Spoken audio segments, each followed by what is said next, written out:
get to stream myself, and I'll be able to tell if there's too much of an echo. Okay, let's go ahead and get started. Sounds on. We good to go? Yep. All right, morning, guys.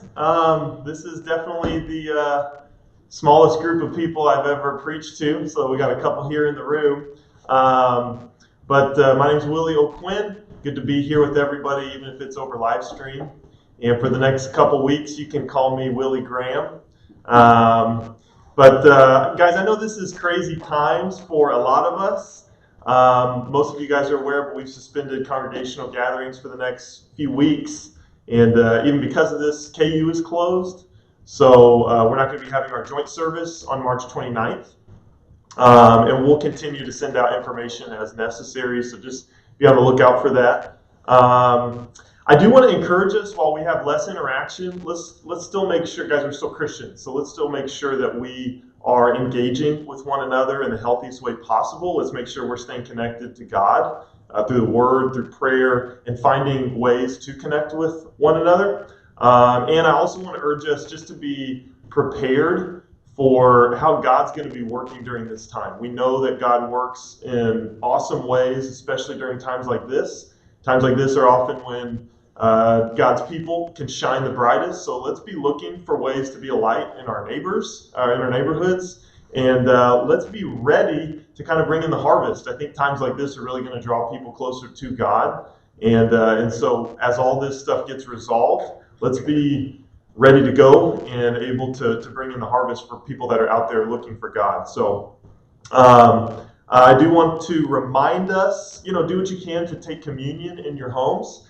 And please remember to participate in online giving. This will really help the church continue to function financially as we do this. So you can go to our websites and click on the link at the top to be able to give online. So thank you guys in advance for doing that. But let's go ahead and turn over to Daniel chapter 3. So we're continuing our series on the book of Daniel. I know we've got some disciples from Lawrence and Kansas City jumping on today, so welcome. Shout out to everybody who's on. And I'm going to go ahead and do a little recap of our series, just for those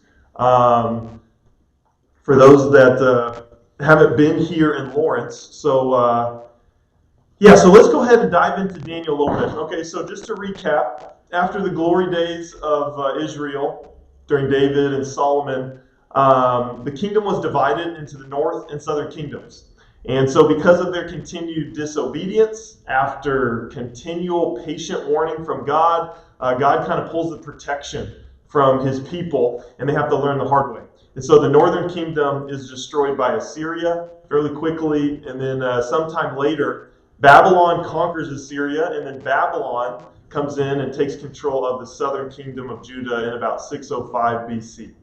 And so this is when the first captives were taken into Babylon, and that would have been when Daniel and his friends were taken as well. And so the book of Daniel takes place in Babylon during the 6th century BC. And what makes Daniel so unique to other prophets in the Bible is most other prophets are surrounded by God's people, whereas Daniel is completely pulled away from God's people, and he's a prophet of God in a pagan world. And so from Daniel and his friends, we get this incredible example of how to live faithfully while being surrounded in a pagan world. And it's really important for us to understand the significance and the purpose of the book of Daniel and the role that it plays throughout Scripture and for God's people. Because for the next several centuries, God's people were going to be passed back and forth, kind of like a rag doll between major world powers, and they were going to suffer brutal mistreatment. And Daniel and his friends would be a message of hope and inspiration to God's people during this period, as well as for us today. And so there's two phrases that I really want us to memorize that I think kind of capture and summarize the book of Daniel. The first one is, stand firm, do not fear. And Daniel, Shadrach, Meshach, Abednego, they inspire us to stand firm and remain faithful regardless of the circumstance we're in and regardless of what may happen to us. You may be thrown into a furnace. You might be thrown into a lion's den. You might be ripped away from your home. Regardless of the circumstance, do not compromise, stand firm, and do not be afraid, because God is looking out for his faithful servants, and he can deliver us and rescue us. And so, as God's people would have been going through just incredible, challenging circumstances for centuries to come at the hand of these different world empires, they would have looked back and held on to the stories of Daniel and his friends as they stood their ground, regardless of the danger that they faced. And it would have been incredible inspiration for them, as it is for us today. And so in part 1, we looked at Daniel chapter 1. And remember, when a conquering nation would come in, they would have some tactics to dissolve that culture and assimilate the people that they just conquered. So they would take the best of the best from the country they were conquering, and they would remove them and bring them to their home. And so what this would do is this would strengthen their culture and their country. And so this was Daniel and his friends, Shadrach, Meshach, Abednego. They were some of the best and the brightest, so they were taken captive, and they would kind of just leave the scrubs left. And then they would have some of their people move in and intermarry with them. And that would be a way of, over time, just dissolving their culture and preventing any rebellion, because all you got is kind of the weakest scrubs. So they're not going to try to revolt. And, this is also where the Samaritans come into play, because the northern kingdom, when Syria came in, they ended up intermarrying. And that's where kind of the culture and nation of Samaria came in. But anyway, so Daniel and his friends are brought to Babylon, and they are actively being threatened to have their culture, their religion, everything they believe dissolved. So they're given new jobs, they're given food to eat, they're given a language to speak, and they're even given new names. In fact, Daniel's name that was given to him was Belteshazzar, which meant may Bel protect his life. And Bel was the chief god of Babylon. So you got to imagine Daniel being a holy, righteous servant of the one true God, being given a name after a false god. I mean, his faith was being threatened in an extreme way. And they were put in this position where they were asked to eat specific food in order to train under the king. And Daniel, something about what they were asked to do would have defiled his righteousness, would have gone against his conscience. And so Daniel draws a line and decides, and he resolves himself that I will not compromise. And he was definitely under fear of death from the king, but he didn't care. And so in chapter 1, we see just this incredible example of Daniel standing firm and refusing to compromise regardless of what may happen to him. So the first phrase that really summarizes the book of Daniel that we're memorizing is stand firm, do not fear. And the second phrase for us to hold on to that I think captures the book of Daniel is do not fear, God is sovereign. This second phrase captures the other purpose of the book of Daniel, specifically regarding the different prophecies and visions that are given. So Daniel, skeptics tried to attack the book of Daniel more than any other book, because if it's true, if it really happened, then there is no doubt that the Bible is the inspired word of God, because these visions, these prophecies are so incredibly accurate. Daniel basically writes a history book of the future. Yep. And so, but these visions, this wasn't just a cool party trick. God gave them to Daniel for a specific purpose, because remember, God's people were going to be brutally mistreated for centuries to come by these different world powers. And so God's giving these visions to Daniel of the future so that his people can hold on to hope that, regardless of what kingdom is running the show right now, God is behind all of it. Babylon is not running the show. Persia is not all-powerful. Greece is not all-powerful. Rome is not sovereign, because God's told us in 605 BC what's going to take place over the course of the next hundreds of years. So God is sovereign, and God is running the show. And so we saw in Daniel chapter 2, Nebuchadnezzar is given this dream of this incredible statue, and Daniel is given the opportunity to interpret this vision, and it's basically an outline of the world empires that are going to rise and fall over the next several hundred years. And at the end of it, there's this message of hope and inspiration that in the midst of the Roman kingdom, God's kingdom is going to come, and it's going to strike down all the other kingdoms. It's going to endure forever. It will never be destroyed, and it's going to spread and fill the entire earth. And guys, we've got to realize the hope that that would have brought for God's people for centuries as they were undergoing persecution and oppression from these other world empires that, you know what? Pretty soon, God's going to set up his kingdom. And that's the kingdom that we get the pleasure of being a part of today. And so the message through these incredible visions is do not fear, because God is sovereign. God is running the show. Don't put your hope in any other kingdom of this world. Put your hope and your faith and your trust in the kingdom of God.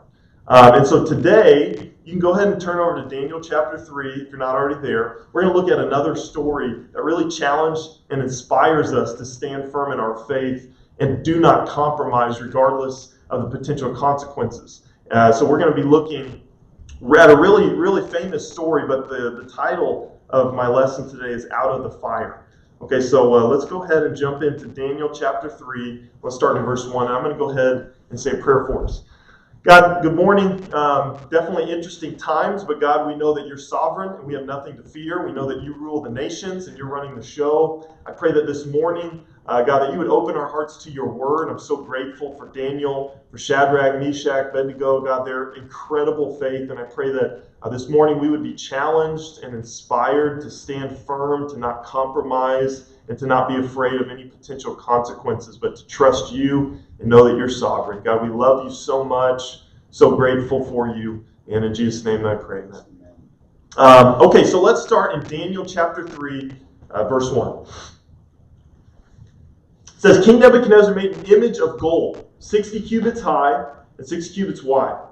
And he set it up in the plain of Dura, in the province of Babylon. He then summoned the satraps, prefects, governors, advisors, treasurers, judges, magistrates, and all other provincial officials to come to the dedication of the image he had set up.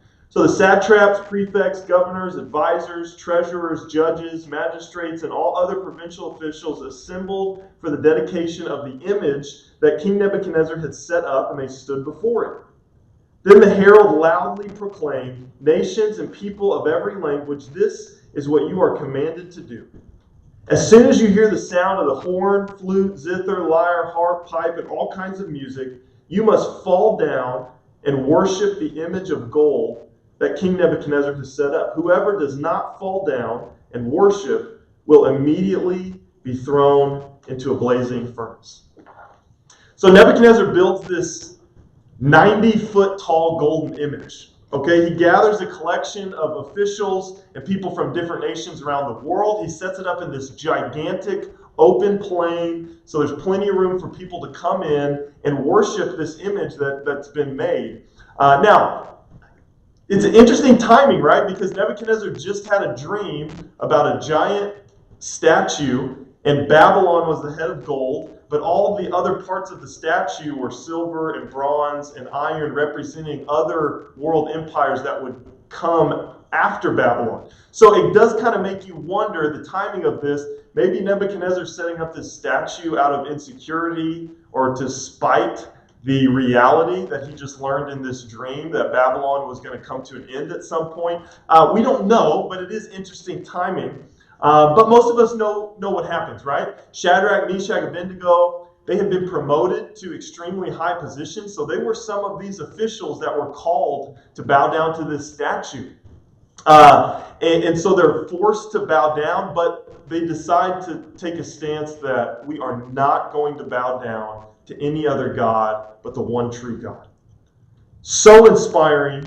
And so these tattletales kind of rat them out to the king. And, it kind of reminds me of like when your sibling tells that you had your eyes open during a prayer, right? Because they should have been bowing down. So it's like, how did you know they weren't bowing down if you weren't bowing down? But anyway, so they rat them out. They tell the king. And so they're brought before the king. And Nebuchadnezzar is furious. And he tries to kind of intimidate and threaten them once again into bowing down. But look at Shadrach, Meshach, Abednego. Look at their response in Daniel 3. Let's look at verse 16. Just such an incredible response to the danger that they face from standing firm in their faith. Shadrach, Meshach, verse 16. Shadrach, Meshach, and Abednego replied to him, King Nebuchadnezzar, we do not need to defend ourselves before you in this matter. If we are thrown into the blazing furnace, the God we serve is able to deliver us from it, and he will deliver us from your majesty's hand. But even if he does not, we want you to know, your majesty, that we will not serve your gods or worship the image of gold you have set up. So the first lesson I think we can learn here that I want to talk about is having stubborn faith. You know, these guys were such examples of stand. It inspires me because I think it would have been so easy for them just to make a little compromise. Could have been so easy for them to justify bowing down. And I'm sure they had that conversation with themselves and even in their own heads. You know, I mean, God looks at our heart. So maybe we bow down in action, but not in heart. I mean, he knows where our heart really is. I mean, after all, he raised us up to this position. And if we're here to help influence all these other officials, how are we going to be able to do that if we're dead? So, you know, we got to play ball a little bit. We got to be all things to all men so that we can kind of stick around enough so that we can have an impact over the long. You know, we've all had those conversations with ourselves in our head where we're put in these situations that we're being challenged to compromise just a little bit.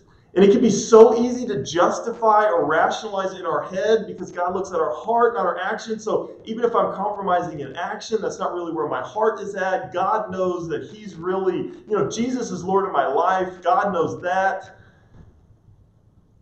But that's what's so inspiring about Shadrach, Meshach, and Abednego. Their faith was so stubborn that they wouldn't even compromise a little bit. You know, and sometimes when we're put in these situations and we have these conversations in our head, I think more oftentimes than not, we do make those little compromises. And there's lots of reasons for us to justify it, right? We don't want to be disrespectful. We don't want to offend someone. We don't want to be too legalistic. We definitely wouldn't want to jeopardize our jobs or put our kids in an uncomfortable situation. We tell us, you know, we have these conversations with ourselves and we tell us these different reasons. But I think more times than not, we often find ourselves making those little compromises rather than having that stubborn faith. And guys, here's the deal. I believe that we have entered the early years of a post-Christian world. I think we still live with the idea that America is this Christian country, but I believe that we are in the early stages of a post-Christian world. And there's going to be ever increasing social norms that conflict with God's standard of righteousness and holiness. And in the months and years to come, I think we're all going to find ourselves being put in situations where we have to continually decide to make little compromises that may lead to some consequences, or to stand firm and have a stubborn faith. And guys, I question how stubborn our faith is. I think we live in a soft society, and I think our faith has grown a little soft. Well, and guys, for those that decide to have a stubborn faith, to stand firm, to not budge, to not compromise, there will be consequences that we will have to be willing and ready to face. And that's what's so inspiring about Shadrach, Meshach, and Abednego is they didn't budge and they didn't care what the consequences were. I love this. If we are thrown into the blazing furnace, the God we serve is able to deliver us from it, and he will deliver us from your majesty's hand. They trusted that God would bless their faith and their refusal to compromise. But the most inspiring thing to me is what they say next in verse 18. But even if he does not, even if he does not rescue us, we want you to know, Nebuchadnezzar, that we will not serve your gods or worship the image of gold that you have set up. You know, I think sometimes we make this contract with God in our minds, that if I do X, God owes me Y. And if I do this, or if I don't do this, this is how God is supposed to follow through. But guys, standing firm in our faith doesn't guarantee that our life is going to be spared in this life. Yeah. In Shadrach, Meshach, and Abednego, they refused to compromise, not so that God would bless them, but because they loved God, and they wanted to honor God, and they feared God, and they loved God more than they feared man. And guys, this response from these faithful men, we are not going to compromise. We are not going to bow down. Our God is able to rescue us. But even if he does not, we are not going to lose our faith. We're not going to back down. Even if he does not, we are still not going to compromise. We're still not going to bow down. Guys, this response was going to be so important for God's people in the coming centuries. Like I said, God's people were going to endure incredibly challenging circumstances in the centuries to come. And while the book of Daniel is even meant for us today, this was really specifically addressing and was a message for God's people that were going to be under the rule of Antiochus, one of the Greek kings. Okay, Antiochus, in about 175 BC, he was on this mission to spread Greek culture and to wipe out Jewish culture. And he implemented several terrible tactics to do this. But one of the things that he would eventually implement is outlawing and forbidding of the circumcision of your children. And so, we know the significance of circumcision under the Old Covenant and for God's people. But what the law required under Antiochus is if you circumcise your child, your family will be executed. And so God's people would be put in this situation where do we make a little compromise and live, or do we stand firm in our faith and suffer the potential consequences? And what they would do is if you followed through with circumcising your child, they would execute the child in front of the parents, then they would execute the wife in front of the father, and lastly, they would execute the father. So guys, I don't even think we can fathom that type of situation, but those men and women would look to the example of Daniel and Shadrach, Meshach, and Abednego in these situations where they faced danger and the threat of their lives, but even still, they refused to compromise. And they had a belief that regardless of the danger that we faced, our God is able to rescue us. But even if he does not, we are not going to compromise, and we are not going to back down. Guys, this is such an inspiring story. In Shadrach, Meshach, Abednego, they defied the king's commands. They refused to compromise. They weren't afraid of the consequences. They were concerned about pleasing God, not about saving their own lives. They were such examples of having that stubborn faith. And look what's said about them in verse 28. Then Nebuchadnezzar said, "Praise be to the God of Shadrach, Meshach, and Abednego, who has sent his angel and rescued his servants. They trusted in him, they defied the king's command, and they were willing to give up their lives rather than serve or worship any god except their own God." Guys, I think this story forces us to focus on our own faith. I think we've got to ask ourselves, would this be said about you? That you trusted in your God, that you defy the king's orders, and you refuse to bow down to any other God but the one true God. And so I think we've got to ask ourselves, are there any idols in our lives that we have made little compromises to worship? What about compromising for the God of education or career? Right? Just making those little compromises to either keep your career or to advance within your career. What about compromising for the God of money? Right? Jesus said it best, we can't serve two masters. Right? We make those little compromises. Maybe it's, instead of working 50 hours, I'll work, 50. We just start to make those little bits of compromises. Maybe it's the God of that relationship.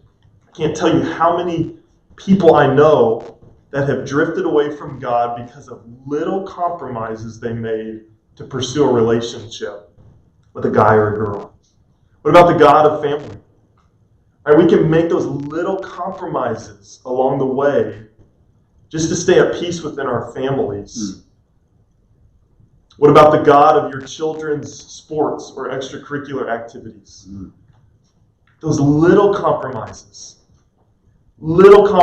here and there, but what we end up doing is really negating our faith. And so, guys, I think we've got to look to the example of Shadrach, Meshach, Abednego and realize that we are living in the early stages of a post-Christian world. And if we want to stand firm and honor God, it's going to take a stubborn faith, and we're going to have to be prepared to stand firm and not compromise and not be afraid of the potential consequences. So guys, our God is able to deliver us, but even if He does not, we're not going to lose our faith, we're not going to compromise, and we're not going to bow down to any other gods. So the second thing, that's having stubborn faith. The next thing I want to look at is having a refined faith. So let's look in Daniel 3, verse 19. Then Nebuchadnezzar was furious with Shadrach, Meshach, and Abednego, and his attitude toward them changed.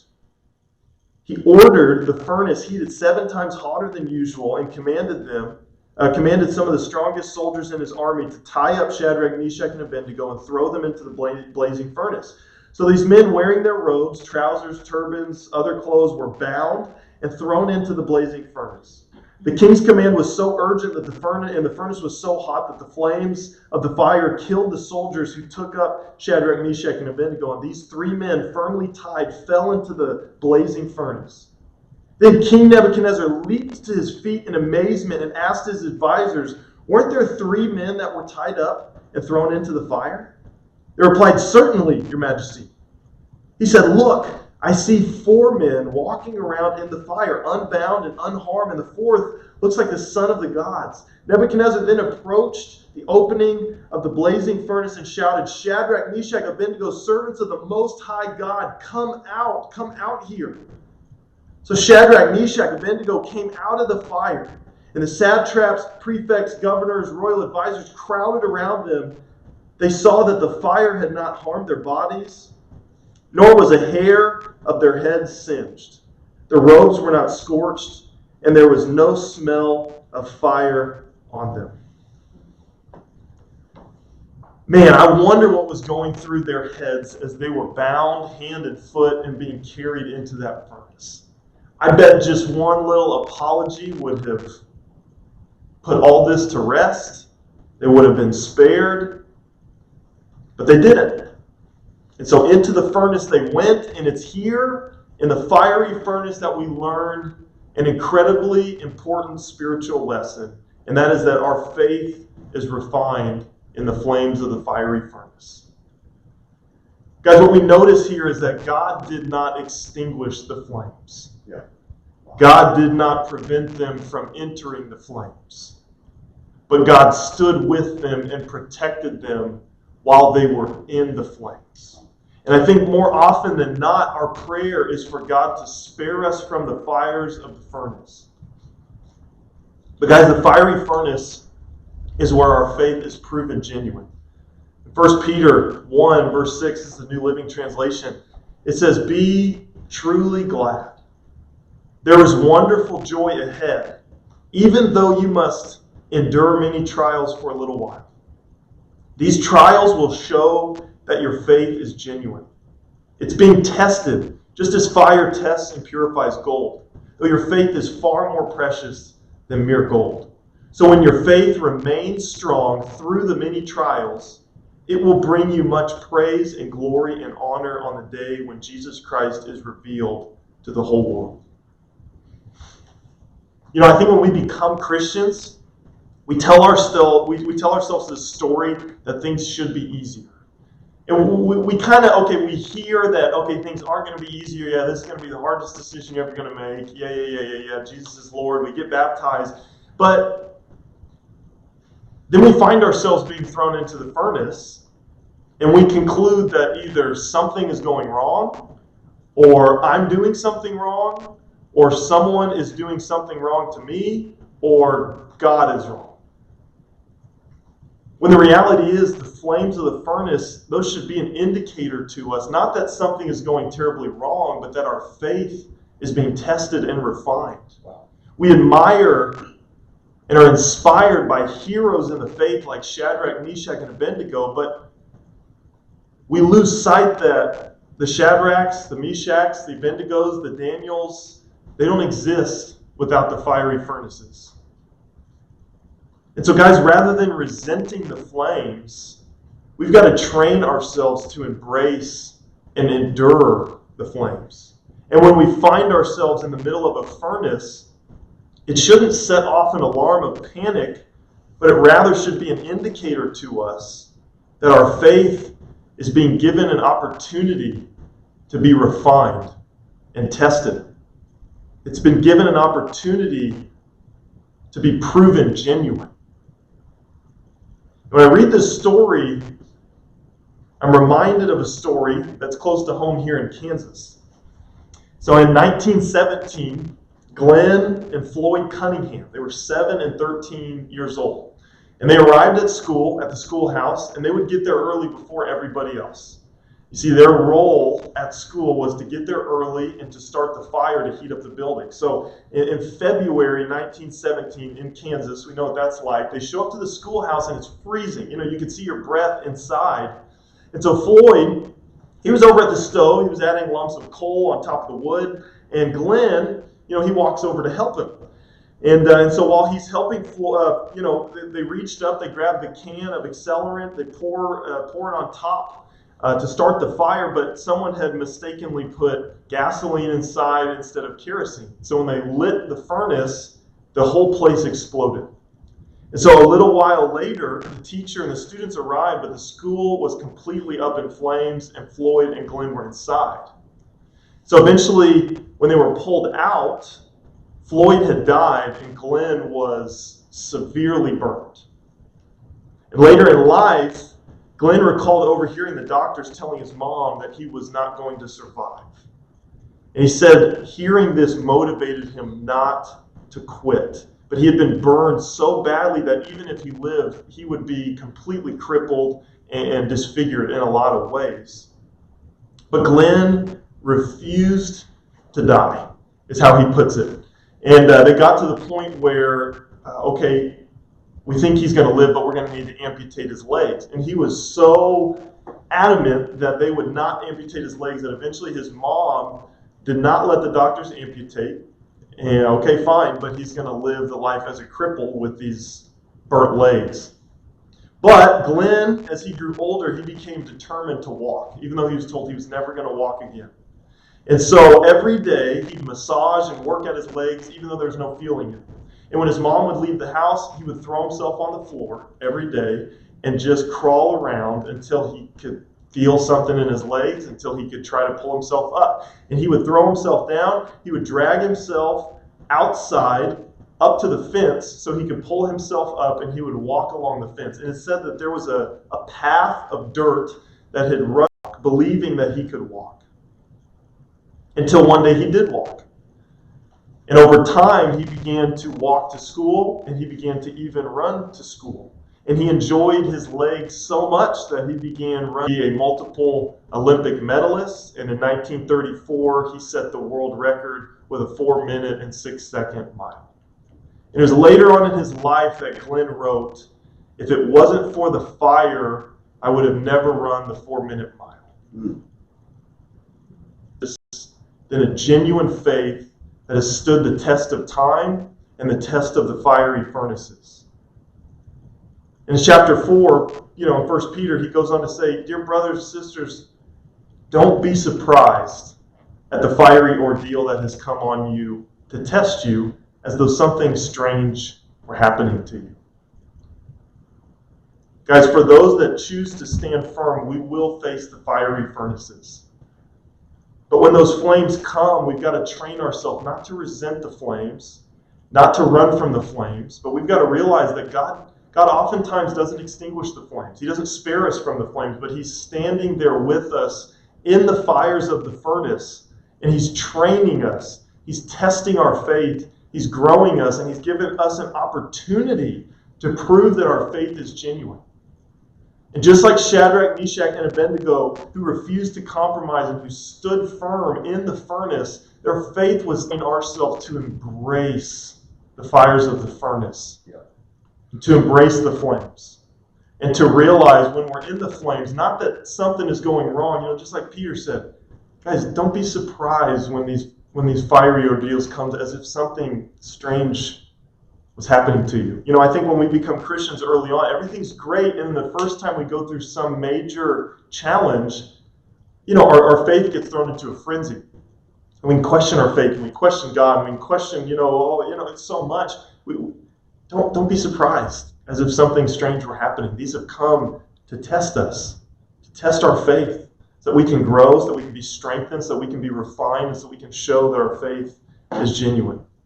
And so as we close out today, guys, I want to give us a couple things to reflect on and maybe discuss with your families, with your spouses, with your roommates, or if you're going to be meeting in small groups, you choose to do that, that you can have some good discussions with friends to make little compromises right now.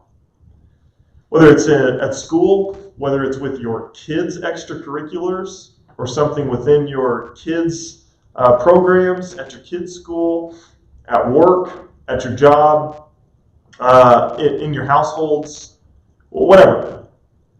Identify and talk about some specific opportunities that you have right in front of you that would be really easy to make little compromises, or maybe that you already have made little compromises in. So I think it's good for us to discuss those things and call them out. And then I think we've got some homework to do of really searching in our heart of, okay, am I going to make these little compromises, or am I going to stand firm, refuse to compromise regardless of the potential consequences? So that's the first question for us to discuss. What opportunities do you have to make little compromises? The second question, it's a two-part question that I think will be good for us to discuss, is how could God be using that to strengthen your faith?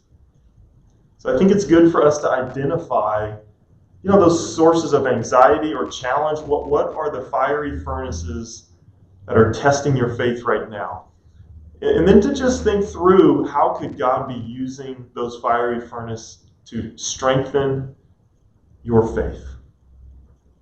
And so guys, as we enter into this post-Christian world, we are going to increasingly find ourselves in situations that prevent us with opportunities to make little compromises.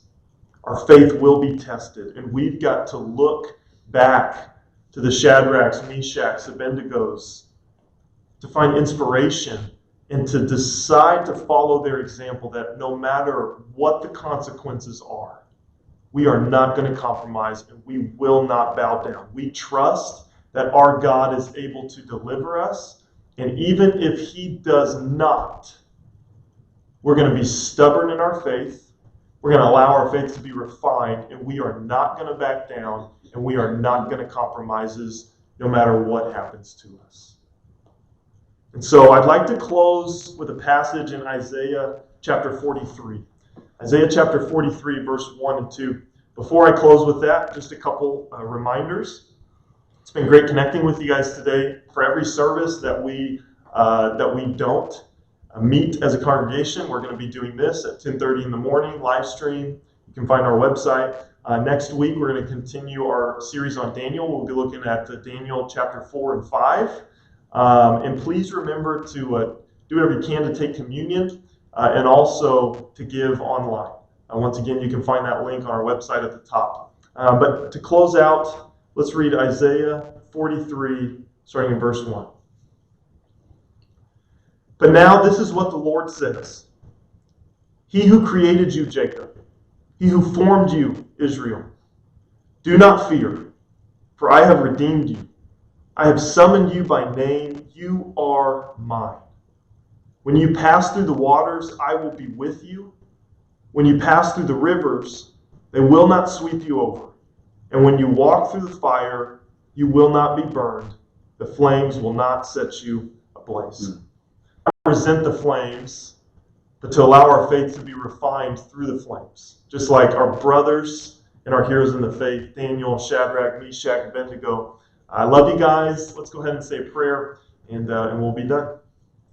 God, we thank you so much for just the examples of heroes in the faith, stubbornness they have, the stubbornness they had to defy the king's command and to not apologize for it, to not go back on it, but to stand their ground and to be more concerned about honoring and pleasing and loving you than they were inspired by the many men and women that suffered under Antiochus during the Greek kingdoms, God, that were put in just such incredible, challenging situations. God, the many men and women that suffered between the testaments. God, I'm so inspired by the faith of them. And God, I pray that today, Father, I truly believe, God, that we're entering into a different stage in our society, a post-Christian stage, and we're constantly faced with these little situations that they don't seem like much, but when we really boil it down, God, we're put in situations to make little compromises. And oftentimes we know that something isn't right, but out of fear of offending somebody or out of fear of losing our job or out of fear of being too legalistic, we'll oftentimes make those little compromises, and I'm sorry for when we do. God, I pray that we can have stubborn faith. God, Christians should be some of the most loving, but also the most stubborn people. God, we don't back down when it comes to what is right and what you call us to do. And I pray that you would strengthen us to stand our ground. And God, I pray that we can be aware of those little compromises in life and that we would stand firm, that we wouldn't fear the consequences. And God, I pray that as we have fires going on in our life right now, that we wouldn't resent those, what we're going to be going through 10, 20 years from now. You just might be using the fires in our lives today to prepare us and strengthen us for what's to come in decades in the future. And so, God, I pray that we would pass those tests now, that we wouldn't quit, that we would realize that you may not extinguish the flames, but you're standing right there with us. And God, that our faith would be proven genuine and that we'd be prepared for greater challenges ahead. God, we love you. We want to please you. We want to stand for you. I'm so grateful for you, God. I'm so grateful for the stories, so grateful for the book of Daniel that we can gain hope and faith and inspiration from. God, it challenges me and inspires me to stand firm. So God, I pray that we would not be afraid, that we would stand our ground. We love you.